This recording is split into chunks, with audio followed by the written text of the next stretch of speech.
தூத்துக்குடி மாவட்டத்தில் கோவில்பட்டி அருகில் இடைச்சேவல் என்கிற கிராமத்திலே பிறந்து அனைவருடைய கவனத்தையும் ஈர்த்தவர். சமூகத்தின் மீது அக்கறை கொண்டவராக ஏறத்தாழ 100க்கும் மேற்பட்ட படைப்புகளை உருவாக்கி ஒரு சிறந்த சமூகவாதியாக ஒரு அற்புதமான ஒரு மனிதராக வாழ்ந்து மறைந்த கீரா அவருடைய பெருமையை போற்றுகின்ற வகையில் கோவில்பட்டியில் திருவுருவ சிலையுடன் கூடிய இன்றைக்கு ஒரு அரங்கமாக அமைக்கப்பட்டு இன்றைக்கு இருக்கக்கூடிய இந்த வட்டாரத்தில் இருக்கக்கூடியவர்கள் வெளியூரிலிருந்து வரக்கூடியவர்களெல்லாம் அவருடைய வாழ்க்கை வரலாறை தெரிந்து கொள்ளக்கூடிய வகையில் அவர்கள் படைத்த சில நூல்களும் இங்கே வைக்கப்பட்டிருக்கின்றது. அந்த வகையிலே இது போன்ற தொடர்ந்து சுதந்திர போராட்ட தியாகிகளாக இருந்தாலும் சரி, தமிழ் மொழி மீது அக்கறை கொண்டவர்களாக இருந்தாலும் சரி, அவர்களுக்கெல்லாம் திருவுருவ சிலையும் அரங்கும் அமைத்து பெருமை சேர்க்கக்கூடிய அரசு திராவிட முன்னேற்ற கழக அரசு. பேரறிஞர் அண்ணா காலத்திலும் சரி, முத்தமிழ் ஐயா கலைஞர் காலத்திலும் சரி, அவருடைய வழியில வந்த இந்த அரசு நம்முடைய மாண்புமிகு முதலமைச்சர் அவர்களும் இது போன்ற பல்வேறு இன்றைக்கு திட்டங்களை அறிவித்து இன்றைக்கு செயல்படுத்தி வரக்கூடியவராக திகழ்ந்து வருகிறார். அந்த வகையில இது போன்ற இன்னும் பல்வேறு கோரிக்கைகள் வந்து கொண்டிருக்கின்றது. இது போன்ற சூழ்நிலைகளை உருவாக்குவதற்கு அரசு தொடர்ந்து நிதிநிலைக்கு ஏற்ப நடவடிக்கை எடுக்கப்பட்டு வருகிறது. பணியாளர்கள் வந்து வாவசி இதுல உள்ளவர் இங்க பாக்காரு. ஒவ்வொரு இதுல பல இடங்கள்ல பணியாளர் இல்லாம அதையும் வாய்ந்து நம்முடைய உயர் அதிகாரிகளோடு பேசி, துறையினுடைய அதிகாரிகளோடு பேசி நம்முடைய மாண்புமிகு முதலமைச்சருடைய கவனத்திற்கு எடுத்து சென்று அதையெல்லாம் நிரப்புவதற்கு நிரந்தர பணியாளர் நியமிப்பதற்கும் உரிய நடவடிக்கை.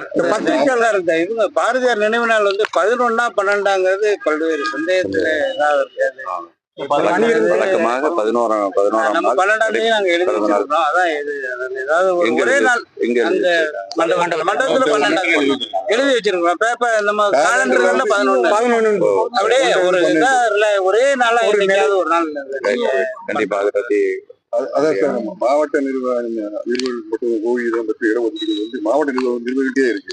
தாலுகா நிர்வாகத்துக்கு இன்னும் வந்து அந்த நடைமுறைப்படுத்தவே வரல.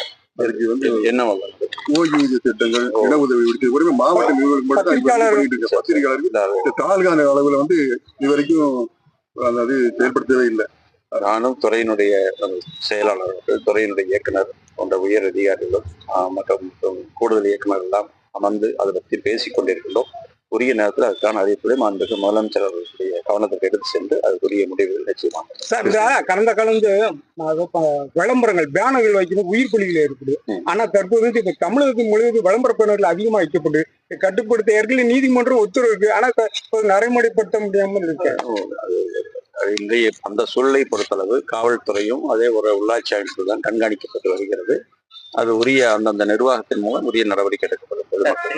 பெண்கள் பாலியல் கேரளால ஹேமா கமிட்டி அமைச்சிருந்தாங்க. இப்ப தமிழ்நாட்டில் அந்த மாதிரி கமிட்டி அமைக்கப்பட்டு அவங்க சுதந்திரமா கருத்து சொல்றதுக்கு வாய்ப்பு இல்லை. ஏற்கனவே உச்ச நீதிமன்றத்துடைய வழிகாட்டுதல் அதற்கான ஒரு கமிட்டி இருக்கிறது. ஏன்னா அவர்கள் அது குறித்து அங்கே இன்னும் சொல்ல போனால் ஒரு மனோதத்துவ டாக்டர்கள் எல்லாம் இருக்கிறார்கள்.